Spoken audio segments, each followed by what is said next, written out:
everyone, and welcome to our brunch and conversation, the first of its kind, and we hope to do this a lot more, as my mom, Angelie, had indicated. My name is N'Jameh Russell-Camara, and I am an actor, professional narrator, the former director of education and community engagement at Milwaukee Repertory Theater, and facilitator for this event. And I am so excited to be here in the presence with Margie. Margie and I first met, she interviewed me in 2020, so during COVID, for her YouTube channel, Global Inspiration. And so it's so great to now be able to do this together and a little full circle for us, right? Yes. So without further ado, we have Margie Bruce. Margie Bruce was born in Cebu City, Philippines. She started writing at an early age and has published works both in the Philippines and in the US. Though she has an accounting degree, writing is her dream and her passion. Besides writing, she loves to read. She's also one of the hosts/producers for the YouTube channel Global Inspiration. She lives in Wisconsin with her husband and her 3 sons. Welcome, Margie. Thank you, N'Jameh, for the very kind introduction. It's good to be here, and thank you, everyone. So for those of you who have read the book, thank you so much, and please contribute your ideas to the different themes as we continue on. For those who are new to the book and who are just joining us today, I'd like to give a little synopsis. So The Fiancée was published in 2021. Malia Toledo arrived in this country starry-eyed, with a bag full of dreams and very much in love. Tragic news greeted her instead, delivered by the man she did not care for in the least. Molly was ready to turn around, leave her dreams and heart behind, and go back to her country. But then she received a most unexpected proposal from the very man whom she thought detested her. Mark Hampton had nothing but ill opinion of his brother's fiancée until he met her in person. His world unexpectedly turned upside down, and he found himself defying his own rules of personal conduct. What ensued was a battle of emotions and willpower. How long can Mark and Molly pretend? How far can they take, and will they win the battle raging in their hearts? So to also help us to understand chapters 9 and then chapter 10, can you tell us what inspired you to write this book? Like most of my books, I wrote this story because no one else did. As far as I know, there's not that many Filipino-American love stories written out there, at least not that I've read. And if there are, then this is my contribution to that genre or to the stories. The Fiancée is more than just fiction. It's more than just a love story. It is a story about the common experiences of women, Filipino women who come to this country as a spouse, as a fiancé, trying to adjust to a new environment. Not knowing anyone from here except perhaps for the person who brought them here. So it is these untold love stories of Filipino Americans and the basic struggles of immigrants that inspired me to write this book. Mm-hmm, mm-hmm. Are there many stories of Filipinos coming to this country as spouses with similar timeline as Malia?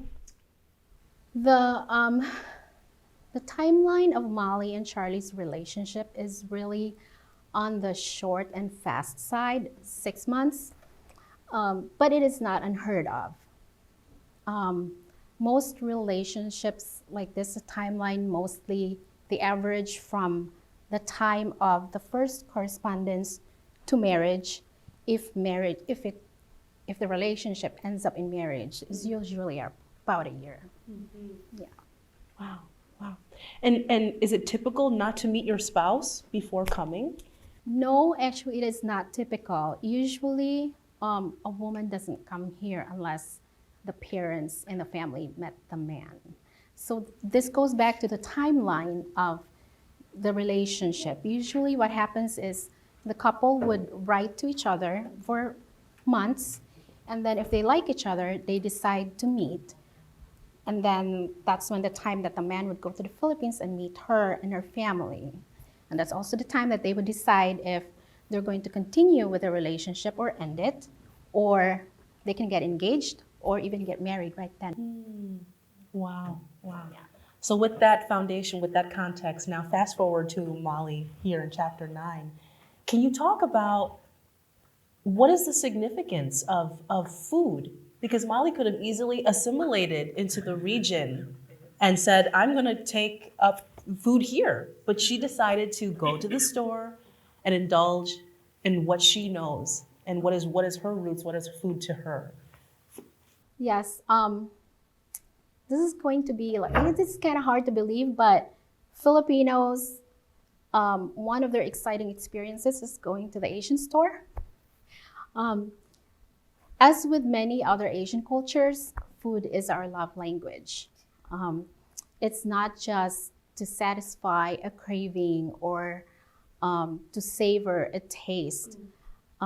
It carries with it memories, and emotions are being evoked by those memories. Like mangoes, for instance, reminds me of sweltering summer in the Philippines. Reminds me of this huge, imposing mango tree in our neighborhood that has numerous mangoes, green mangoes hanging from its limbs. Or when I eat fish, it reminds me of the sight, the sound, and the smell of the ocean. When I eat lechon or pig roast, it reminds me of festive family gatherings. And like a particular dish would remind me of my grandma. So food is more than just food. You know, it's powerful in our culture. I love what you said about that. Food is a love language and finding community to share that with. So can you also talk about the importance of creating community upon arrival and how Molly finds a friend and the importance of that? So friendships are really important to immigrants in general for their emotional and mental well-being, especially for those who come here without knowing anybody else but the person who brought them here. It is even more important to find somebody from the same country or somebody who shares or are going through the same experiences you are, who can relate to you. They become your support system. I'm curious, bringing it out here, what did people hear just from that chapter 9 in terms of like what may have seemed relatable or what seemed different or new that you heard? Yes. I heard dying. Dying. Fish. They're wonderful, smelly, but wonderful, tasteful fish. Mm-hmm. Yeah. I thought I saw another hand over here. Yes. Yeah, it's the same thing with Angeli. I just remember the first time I cooked dying at home, and my husband thought something died in the house. And since then, I'm not allowed to cook anymore. So it's like, thankfully, I have my mom here. So if I want to eat daing, I have to go to my mom's house. So when I go to the Philippines, I bring a pack of daing, but leave it at my mom's. Mm-hmm. So. And that matchmaking is such a big theme. Can you talk about that? Yeah, guilty a couple times, though they all failed. But Filipinos have this, we grow up with having this sense of duty and responsibility to help our families financially. And once you're here, one of the ways that you can help your family is to bring them over here, whether through employment, sponsoring as a family, or matchmaking. Sometimes it works, sometimes it doesn't. But I do know several people who met, fell in love, and got married through matchmaking. So, yeah, it's possible. Yeah. I'm curious if anyone has a comment about that theme. I struggle more with friends texting me and said, "Can you find me a future husband?" And I was like, because I have that a lot. They would say, "Hey, can you help me with that?" And it's like part of you want to help them, but part of you is like, "Oh, if it fails, then you will be blamed." Interesting. Any other comments on that theme? I think this chapter parallels what is called mail order brides. Although I came here on a fiancé visa, and I was matched by my cousin, the Abrahams in Milwaukee, and of course I was thinking, well, my dad is a womanizer, my only brother is a womanizer. I better find somebody who's not a Filipino. So when I came here and I got married, I was on a fiancé visa, 90 days. I have to be married to my ex-husband, John. And turns out he was a womanizer. I divorced him. Yeah. So, but I think mail order brides are different because I think the gentleman would pay something to get their mail order brides from Russia. I think it's something like that. But they come on a fiancé visa also. But the Filipino fiancés, I think, are much, much better because they come for love. They think, oh, this American pen pal is so handsome. He visits her. He visits the family. And then she falls in love with this guy. Which is what happened to me, and then turns out, well, it's not going to work after all because he's a womanizer himself. So I see the parallels there. Email drive. It's email bride. Oh, now it's different. Yeah, email brides or Electronic something. brides. It used to be pen pals before. Now it's not that way. Online. Yeah, online. Oh, wow. Well, thank you for that. Yeah, I guess that's what my question is. Is that what the K1 visa is? It is Is yeah. Oh, I didn't Yes. even know there's a number for No, that. yes. Yeah.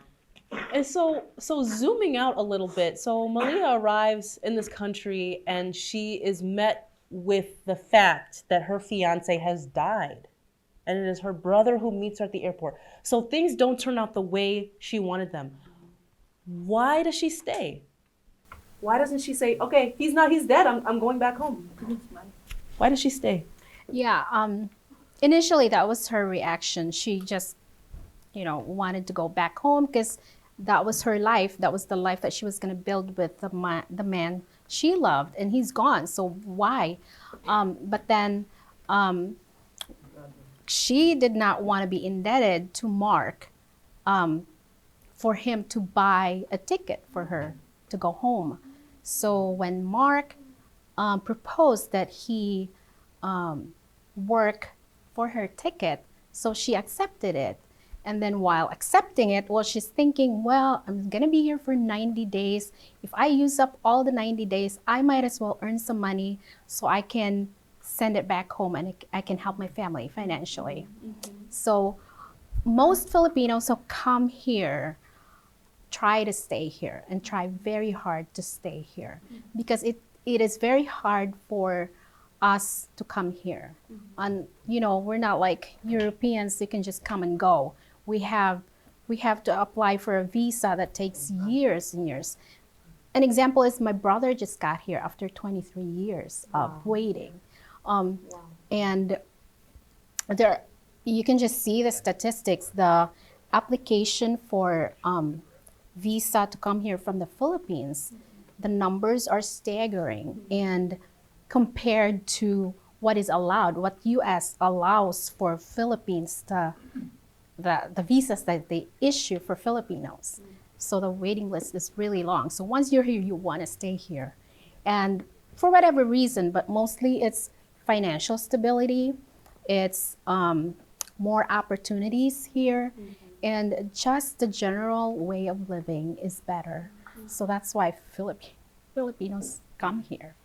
So, Does anyone have a comment on that? Well, not a comment on that. I do have a question if I can ask. Sure. What what time frame, as far as like what year or time period did you initially write this book as, or kind of get the impression? Because I know technology has changed a lot, and I can see this dating back quite a while. So that's a very good question. The story in the book happened in the early 90s. So it's just at the edge of the letter writing being gone and the internet, not really gone, but it's still there. But then the internet is being introduced, and it was in its infancy. The cell phones, we didn't have cell phones then. So the only way you could communicate was through letters. And yeah, there was no emails, nothing like that. So this was early 90s, late 80s, early 90s. I have a comment about, why Filipinos wants to stay once they're here. Because I had noticed, America is the land of opportunity. If you're willing to work, you could earn money in the Philippines. When I went to the Philippines, I found out people who works in restaurants, in McDonald's, in the department stores, they're all college graduates. Oh, that is true. They are college graduates. You have to have a bachelor's degree to get hired. So if you don't have a college graduate, it's so hard to elevate your family financially because it's hard to find a job. If you come to America, you could work at McDonald's and you're going to be able to send money to the Philippines. So they would like to stay here because of that. That's a really interesting Yeah. point. It's a really good observation. So what are some other themes, because you've written multiple books, what are other themes that people can expect, or that there's a through line? So my books, the common theme would always be love. I like romantic stories, so there will always be that romantic element in my books. And I've only written one book that has nothing to do with Filipino and the Philippines, but then the other theme that I usually have is Filipino identity. And there's always going to be a little bit of Filipino in my books, whether it's the character, it's the setting in the Philippines, the language, culture, traditions, practices, the quirks of being Filipino. There will always be something like that. Yeah. It is so important to see yourself represented in what you read, and what you watch, and what you listen to. That way you feel yourself seen. And also so that when you imagine yourself and you have empathy, that you see something that relates to you. Yes. And so I really appreciate that. This is the first book that I've read that centered a Filipina. And so I thank you for creating that visibility. And what is your next, well, we are going to get to a Q&A, but I do want to ask, what is your next book? What themes can people expect? So besides love, the theme is going to be chasing one's dream and letting love wait. So I'm going to take my readers to my city where I was born, to Cebu City, to high school, to my high school, to the university that I went to college. And they're going to be following the life of a 12-year-old girl until about she was 28 or 29. So it's going to be an immersion of the Filipino educational system, high school and college. And it sounds like love, teenage love as well. Yes, love will always be there. Wonderful. Well, this is a portion for a further Q&A. So would love to hear any questions about this book, the chapters, Margie's work in general.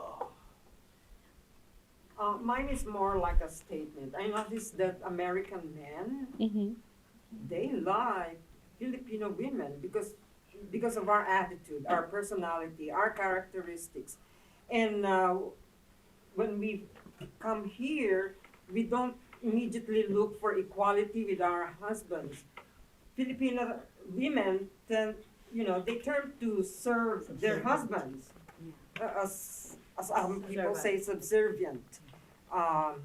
And I think American men can agree to that. Because we are so good. We make good wives. Yeah. Let's put it that way. I actually met an American guy who had married Filipinos 3 times. Because, they would end up in divorce, but he would go back to the Philippines. So I finally said, okay, you have past previous failed marriages with Filipinos. Why do you prepare Filipinas? And he basically said, well, even though most Filipinos that he had observed is very loyal, I think it's the way we were brought up. Yes. We know the concept of sahirap at ginhawa. Mm. It's the literal for better or for worse. Because in the American culture, they can't handle the worst, so they just take off. In the Philippines, you take it as this is the lot that God gave me. I am just gonna stay here and make it work. That's And interesting. it gives a lot of husband stability that, they're not gonna get divorced just like that. It's interesting. So yeah, so they So insightful. prefer the Filipinos. That was the guy's answer to me, and I was like, It's an honest answer. Yeah. Was Molly based on a real person? It is fiction. But with emotional truth? Of course. yeah. Yes. Jazz, you have a question? What inspired you to make a book?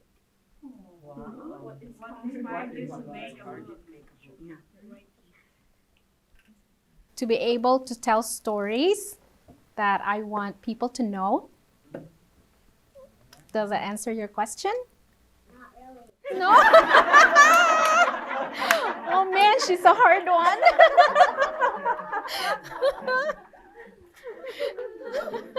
Do you mean to write in general or to write this book? To write books in general. So what inspired me to write books in general? Because it is what I love. Oh, she accepted that one. We got a question here in the front. When did you start writing? When did you start writing was the question. Yes, I started when I was around 11. I started writing poetry, rhymes, and then it just progressed from there. Short stories, essays, and books. And actually, one of her books at the front is a book of sonnets and poetry that you can read. Yeah. We'll take two more questions if we, yes. Why did you say it's a fiction when it's very real? It's not. It is realistic fiction. Yes. I don't know Molly personally, but I kind of congregated all the known experiences, general experiences of women who come to this country. And there's a little bit of mine in there too. I came here as a spouse, so. It's a true story, but it's fiction. It is not a true story. Oh, Eric? How did you come up with the characters' names? I don't know. I don't know how I came up with her name. No. Next time, can you write Letty? I really don't know. Sometimes it's just whatever sounds good to me. Yeah, sometimes I get obsessed with a name and then I'm like, I gotta have that name as a character. So, yeah. I guess my question, Margie, is like, what kind of you have to develop the concept of the storyline of the fiancé. It's like, what kind of inspired you from the very beginning that I'm gonna talk about this particular topic? What inspired you to do that? Yes.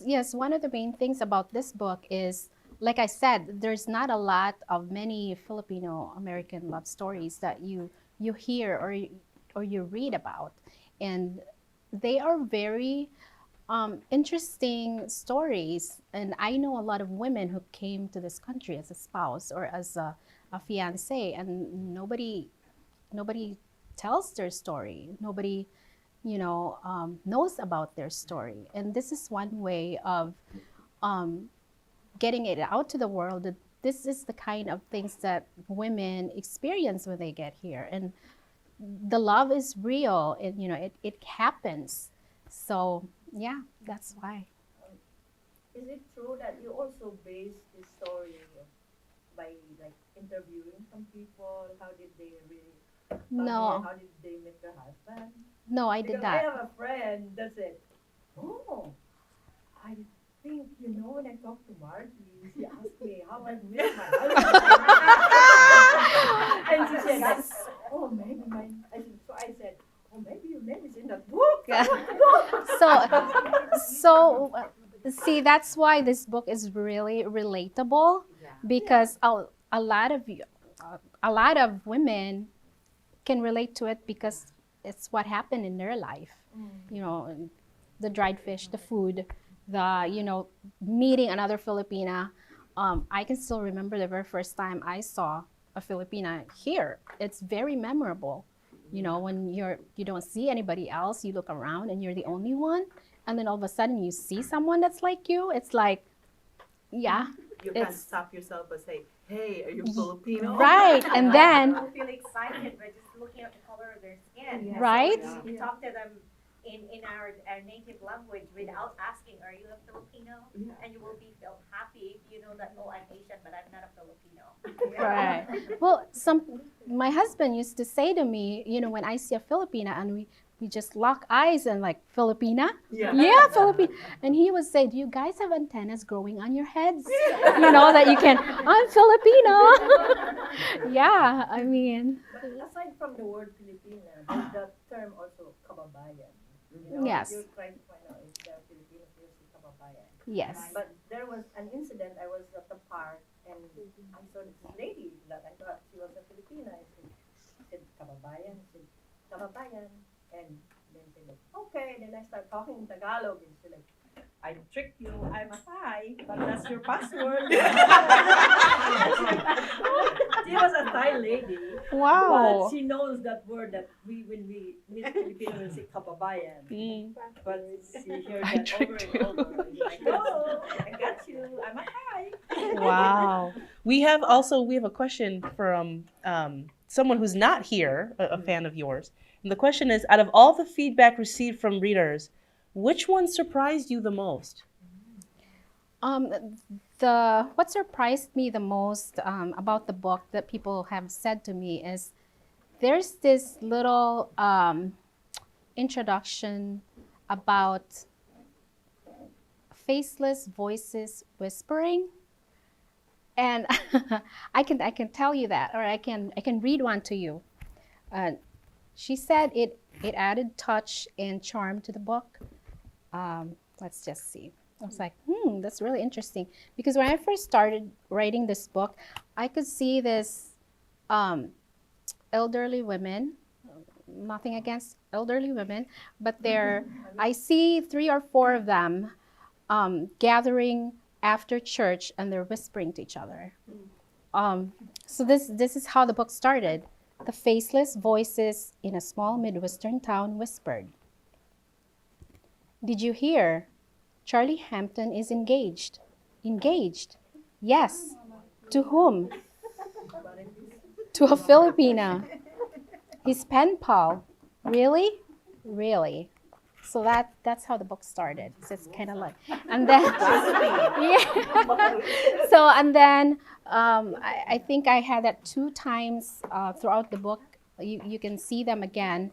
The second time was when Molly came over, so they whispered about Molly, and then the third time was when they saw Charlie's baby, so they whispered, like, "He looks like his dad, or whatever," and then at the very end, I shut them up. So they had nothing else to say. So, yeah. Yes? In any of your books, did you name one of your characters after somebody you knew? Never. Do you want me to? Yeah, what would it take for you to include us as characters? You can start your application now. If you were going to name one after somebody you knew, you'd have to, if you were going to do Napoleon, then you'd have to say Junior or the third, because we don't know who you're talking about. Me or my dad or my dad's dad. Right, but we know that we're talking about the three of you, at least one of you, right? I have a question, Margie. From the moment you had thought about writing this topic to the publishing of the book, what is the timeline of that? And that is really interesting because this book came to me, or this story came to me while I was writing Island Lullaby. So in the middle of it, this story came to me, and I started writing, and I wrote it in 4 months. And I set it aside because I really wanted to finish Island Lullaby. I was working on it for a couple years. And so I kind of put that aside. And then I published Island Lullaby. And then I started working full time. So I didn't have any time to write. It was a big adjustment because I was a stay-at-home mom for 11 years. And then I started working full time. So it was a big adjustment for my family. So I didn't have time during the pandemic in 2020. So I wrote this in 2013, actually. So during the pandemic, I dug it up. It was in a shoebox somewhere in my house. And I started reading it. And I was like, I really should get this out. So, and that's how the writing part was short, but I did not get it out till later. So you published it in 2020? 2021, yeah. So I dug it up in 2020 in August when, during the pandemic. I was working from home and I'm like, all of a sudden I have spare time. So from the time you finished writing the book to publishing it in a book form, what's the timeline there? This one is self-published, so it was very, very quick. Yeah. So when I started reading it again and I edited it and I sent it to people to read, it didn't take that long. I would say a few months. Yeah. We have one more question here in the back, and then we'll get to you next. Oh, I wanted to, because I heard the word Maricastin. I don't know if everybody knows. The way that is explained, so. What is Maricastin? I just recently heard that myself from Kate Joe. She's going to repeat it. Gossiper. In the Philippines, most of the time we call each other mare. Mare, anong chismis. So like mare was the new story, was a new gossip. So they shortened it and made it into marites. Yeah. See, the first time I heard about it, I didn't understand. Yeah. So it's whoever is a subject at hand. Yeah, it could be anyone basically talking about other people. Oh, so it's the person who's It's the gossiper. Right? Yeah. Okay, Yeah. got it. Okay, one more question. Yes. What year did you first publish, like, your first book? 2002. What was it? A String of Pearls. You can also look up Margie on Amazon and Google, and her whole bio's there. So to conclude this, my last question is, for anyone who may be interested in writing their own book or self-publishing, what might that process look like? Or what words of advice would you share if someone is interested in writing a book and they want to self-publish? They should go for it, is what I would say. Just go for it and do some research, find people who are interested or willing to read your book and are interested in helping you through the process. Self-publishing, especially with Amazon, is very manual. You need to know formatting. Sometimes I say, why can't I just write and not do all this technical stuff? So, but you can persevere and you can get it done. Cool. Well, thank you so much, Margie. Thank you for sharing your words with us. Yeah.